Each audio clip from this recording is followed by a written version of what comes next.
मुख भारी है ठीक है क्या है किधर रहते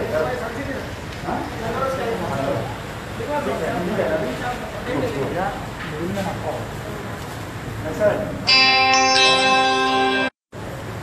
ठीक है कितने दिन हो गए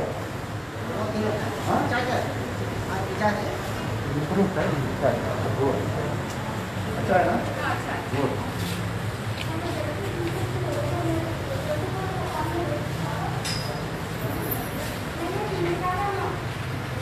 क्या नाम है कहाँ से इधर से बड़ा अच्छा है ठीक है ना ऑक्सीजन लेवल कितना है नहीं उधर नहीं पड़ता मशीन में पैसा अब रखना याद रखना छोड़ो 95 हाँ बहुत बढ़िया है मेरा भी उतना ही अच्छा रहे हाँ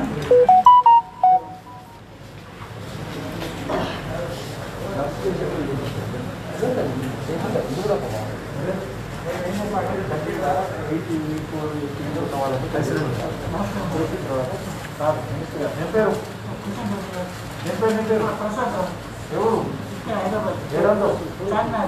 చార్మినారా అంతవరకు ఎట్లా ఉంది ఎంత ఉండే ముందు ప్రాబ్లం మంచిగా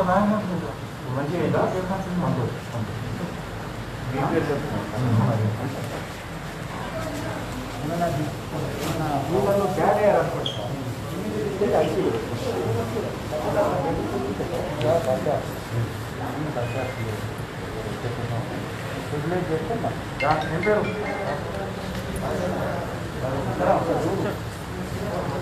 మూర్తినగరా ఎట్లుంది ఇప్పుడు బాగుందా దానా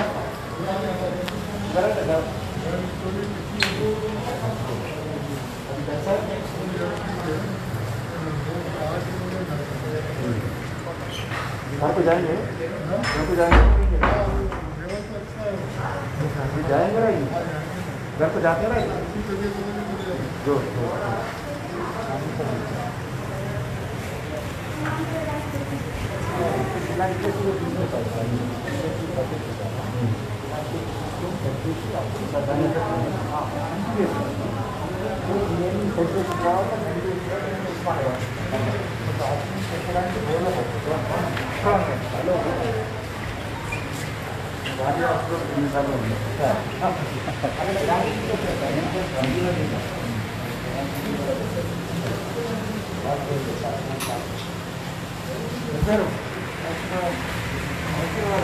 ఆశీర్వాదం రాజనం మంచి లేదు జాగ్రత్త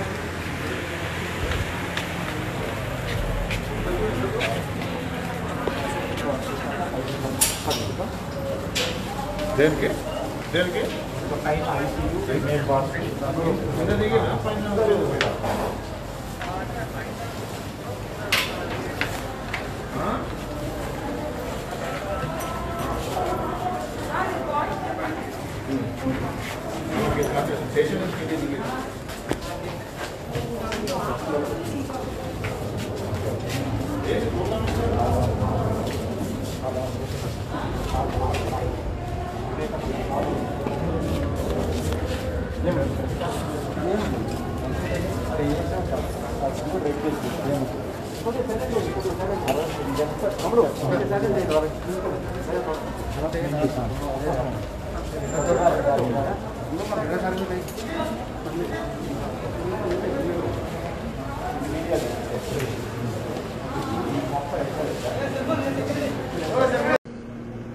ఐదు కిలోల బియ్యం ఇచ్చేటువంటి కార్యక్రమాన్ని కూడా సుమారు 80 కోట్ల మందికి మే జూన్ నెలలో బియ్యం ఇచ్చేటువంటి ఉచితంగా ఫ్రీగా బియ్యం ఇచ్చేటువంటి రొటీన్ గా ఇచ్చేటువంటి బియ్యానికి రేషన్ కార్డు ద్వారా ఇచ్చేటువంటి నిత్యావసర వస్తువులకు అదనంగా ఈరోజు 10 కేజీల బియ్యము ఇచ్చేటువంటి కార్యక్రమాన్ని కూడా ఈ జూన్ నెలలో కొనసాగిస్తారు. ఎందుకంటే మేలోనూ పంపినప్పటికీ తెలంగాణ ప్రభుత్వం అది ఇంతవరకు మరి లబ్ధిదారులకు ఇవ్వలేదు.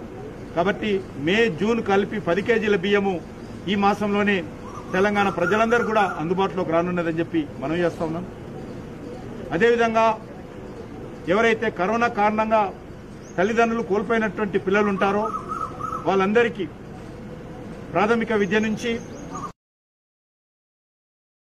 స్టైఫండ్ కానీ, యూనిఫామ్ కానీ, మరి అదేవిధంగా టెక్స్ట్ బుక్స్ కానీ, లేక 10 లక్షల రూపాయలు వాళ్ళ యొక్క కార్పస్ ఫండ్ పేరు మీద వాళ్ళ పేరు మీద డిపాజిట్ చేసి 23 సంవత్సరాల తర్వాత ఆ 10 లక్షల రూపాయలు తిరిగి వాళ్ళకి ఇవ్వడం కానీ, ఆయుష్మాన్ భారత్ కింద వాళ్ళకి 5 లక్షల ఇన్సూరెన్స్ కానీ, ఈ రకంగా బ్యాంకు రుణం తీసుకుంటే ఒకవేళ ఉన్నత చదువులకు ఆ రుణానికి సంబంధించినటువంటి ఇంట్రెస్ట్ కూడా ప్రధానమంత్రి కార్యాలయం నుంచి కట్టే విధంగా ఈరోజు దేశవ్యాప్తంగా అనాథ పిల్లలందరినీ ఆదుకునేటువంటి కార్యక్రమం కరోనా నేపథ్యంలో చనిపోయినటువంటి కుటుంబ సభ్యులకు అందించేటువంటి కార్యక్రమం కొనసాగిస్తా ఉన్నాం. అదేవిధంగా మిడ్ డే మీల్స్ ఏదైతే ఉంటుందో ప్రభుత్వ పాఠశాలలో మిడ్ డే మీల్స్ పెట్టేటువంటి కార్యక్రమానికి కేంద్ర ప్రభుత్వం వేలాది కోట్ల రూపాయలు ఖర్చు చేస్తుంది. ఈవెన్ వంట చేసేటువంటి ఖర్చు కూడా ఈరోజు సుమారు 1500 కోట్ల పైన కేంద్ర ప్రభుత్వం ప్రతి సంవత్సరం ఖర్చు పెడుతుంది. మొత్తము ఆ యొక్క మిడ్ డే మీల్స్కి అయ్యేటువంటి ఖర్చు కానీ, వంట చేసే ఖర్చు కానీ ఆయా విద్యార్థుల యొక్క తల్లిదండ్రుల అకౌంట్లోకి నగదు రూపంలో జమ చేయాలని చెప్పాలనేటువంటి దృక్పథంతో ఆ నిధులన్నింటిని కూడా మిడ్ డే మీల్స్ నిధులు కూడా మరి పిల్లల అకౌంట్లో వాళ్ళ తల్లిదండ్రుల అకౌంట్లో అని చెప్పి కేంద్ర ప్రభుత్వం నిర్ణయం తీసుకుంది. అదేవిధంగా సోదరులు దురదృష్టవశాత్తు మరి ప్రాణాలు కోల్పోయినట్లయితే వాళ్ళకు కూడా వాళ్ళ కుటుంబ సభ్యులను ఆదుకోవాలనేటువంటి దృక్పథంతో 5 లక్షల రూపాయలు మరి ఆ కుటుంబ సభ్యులకు ఇచ్చేటువంటి కార్యక్రమం చేపట్టడం జరిగింది. ఇప్పటికే 67 మందికి దరఖాస్తులు పెట్టుకున్నటువంటి వాళ్ళందరికీ మంజూరు చేయడం జరిగింది. ఆ రకంగా దేశంలో ఈరోజు కరోనా నేపథ్యంలో ఒక దిక్కు వైద్య సౌకర్యాలు, అదేవిధంగా మెడిసిన్ ఎక్విప్మెంట్స్, మెడిసిన్ అందించేటువంటి కార్యక్రమం, మరొక దిక్కు కరోనా నేపథ్యంలో ప్రజలకు తినడానికి తిండి పెట్టడము, మరి ఆ ఇబ్బందులకు గురైనటువంటి వాళ్లకు ఆదుకునేటువంటి కార్యక్రమం కూడా కొనసాగుతుంది. ప్రధానంగా ఈరోజు కేంద్ర ప్రభుత్వ దృష్టి అంతా కూడా వ్యాక్సిన్ మీద పెట్టాము.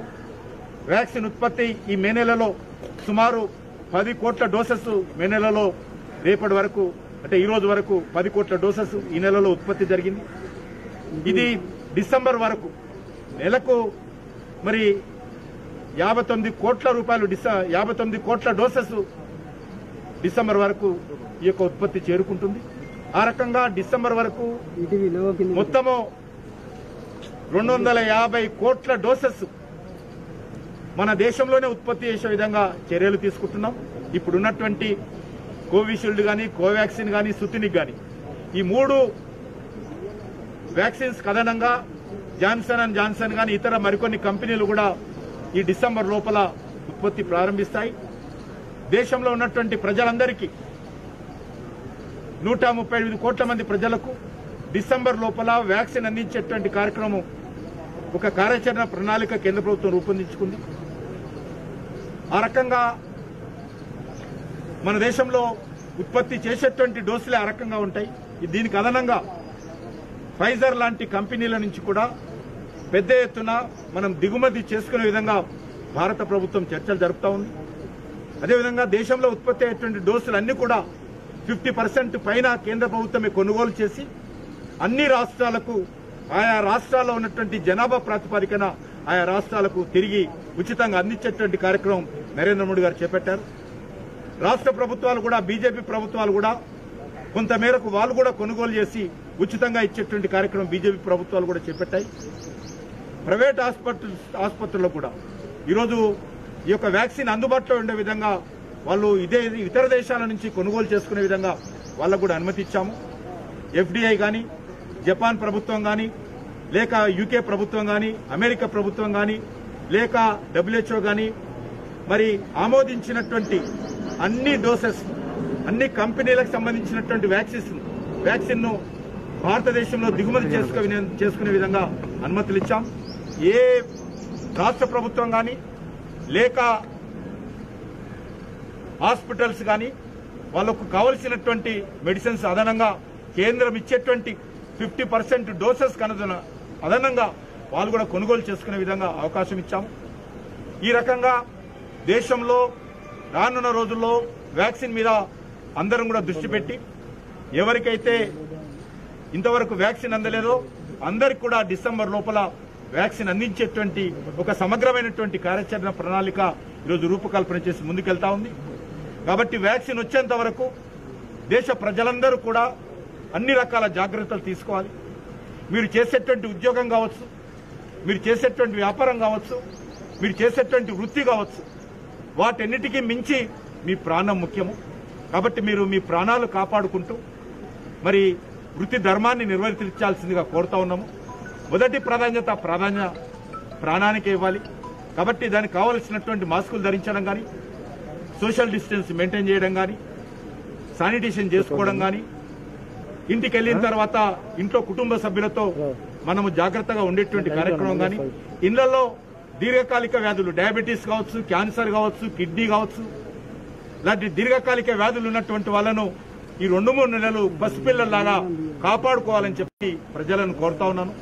ఈరోజు చాలా మంది ఏదైతే మన దేశంలో వ్యాక్సిన్ ఉత్పత్తి జరిగేటప్పుడు, వ్యాక్సిన్ ఉత్పత్తికి అనుమతులు ఇచ్చినప్పుడు విమర్శించినటువంటి మేధావులు, కుహాన లౌకికవాదులు, ప్రతిపక్ష పార్టీలకు సంబంధించినటువంటి వాళ్ళు ఇది బీజేపీ వ్యాక్సిన్, ఇది నరేంద్ర మోడీ వ్యాక్సిన్, దీన్ని వాడొద్దు, మా ప్రభుత్వాలు ఉన్న దగ్గర తీసుకురావద్దని విమర్శించినటువంటి వాళ్ళే అదే వ్యాక్సిన్ కోసం ఈరోజు పెద్ద ఎత్తున అనవసరమైనటువంటి రాద్ధాంతం చేస్తా ఉన్నారు.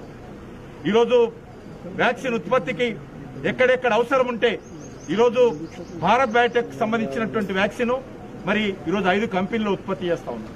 రష్యా నుంచి వచ్చినటువంటి సుతినిక్ రెడ్డి ల్యాబ్స్ ద్వారా మరి ఈరోజు 7 కంపెనీలలో ఉత్పత్తి మొదలు పెడతా ఉన్నాం. 365 డేస్ 24x7 చొప్పున 3 షిఫ్ట్ల చొప్పున ఈరోజు కార్మికులు వ్యాక్సిన్ ఉత్పత్తి మరి ఈరోజు దేశంలో చేస్తా ఉన్నారు. ఏ ఒక్క నిమిషం కూడా మిషన్ ఆగేది లేదు, వ్యాక్సిన్ ఉత్పత్తి ఆగేది లేదు. కాబట్టి వ్యాక్సిన్ ఉత్పత్తి చాలా పెద్ద ఎత్తున చేస్తా ఉన్నాం. కాబట్టి కేంద్ర ప్రభుత్వం చాలా పట్టుదలతో ఉంది. కాబట్టి అనవసరంగా ప్రజలను భయపెట్టించే విధంగా, ప్రజలను భయభ్రాంతులు చేసే విధంగా, ప్రజలను తప్పుదోవ పట్టించే విధంగా విష ప్రచారము, అబద్ధ ప్రచారం చేయకూడదని నేను ప్రతిపక్ష పార్టీలను కోరుతా ఉన్నాను. కేంద్ర ప్రభుత్వం నరేంద్ర మోడీ గారి నాయకత్వంలో మొదటి దశ ఈ యొక్క కరోనా వేవ్ లో అద్భుతంగా ఏ రకంగా పనిచేశామో ఈ 2వ దశలో కూడా దానికి మించి ఈరోజు పనిచేయాలని నిర్ణయం తీసుకున్నాము. అంకిత భావంతో పనిచేస్తాము, కలిసికట్టుగా పనిచేస్తాము, అన్ని రాష్ట్ర ప్రభుత్వాలను కలుపుకొని పనిచేస్తాము, అన్ని స్థానిక సంస్థలను కలుపుకొని పనిచేస్తాము. దేశంలో కరోనా అరికట్టేటువంటి కార్యక్రమంలో, ఎందుకంటే వైద్యానికి సంబంధించి, హెల్త్ కి సంబంధించి, ఆరోగ్యానికి సంబంధించి ప్రాథమికమైనటువంటి బాధ్యత రాష్ట్ర ప్రభుత్వాలదే ఉంటుంది. ఇక్కడ కేంద్ర ప్రభుత్వానికి సంబంధించినటువంటి అధికారులు ఉండరు. పూర్తిగా రాష్ట్ర ప్రభుత్వాలే ఈ యొక్క మరి హెల్త్ కి సంబంధించినటువంటి ప్రాథమికమైనటువంటి బాధ్యత రాష్ట్ర ప్రభుత్వాలు ఉంటుంది. వాళ్ళు ముందు చేయాలి. కేంద్ర ప్రభుత్వం సబ్స్టిట్యూట్ చేస్తుంది. అయినప్పటికీ కూడా అన్ని విషయాలలో ఏమాత్రం మన దేశంలో ఉన్నటువంటి ఆర్థిక వనరులకు అనుకూలంగా ఎక్కడ కూడా లోటు లేకుండా ఉన్నంతలో అందరినీ ఆదుకునేటువంటి ప్రయత్నం, అన్ని రకాలుగా మెడిసిన్ కానీ, అన్ని రకాల మౌలిక వసతులు కానీ, అన్ని రకాల ప్రజలను ఆదుకునేటువంటి కార్యక్రమం కానీ కేంద్ర ప్రభుత్వం చేస్తా ఉంది. దానికి రాష్ట్ర ప్రభుత్వాలు కూడా ముందుకొచ్చి సహకారం అందించాలి తప్ప కేంద్ర ప్రభుత్వాన్ని విమర్శించడం మంచిది కాదు, డాక్టర్లను విమర్శించడం మంచిది కాదు, ప్రభుత్వ యంత్రాంగాన్ని విమర్శించడం మంచిది కాదు. ఈరోజు సోషల్ మీడియాల ద్వారా కానీ ఇతరత్ర కానీ ఒకే రకంగా ఈరోజు ఒక తప్పుడు ప్రచారం చేస్తా ఉన్నారు. ప్రజలను తప్పుదారి పట్టించేటువంటి ప్రయత్నం చేస్తా ఉన్నారు, భయపెట్టించేటువంటి ప్రయత్నం చేస్తా ఉన్నారు.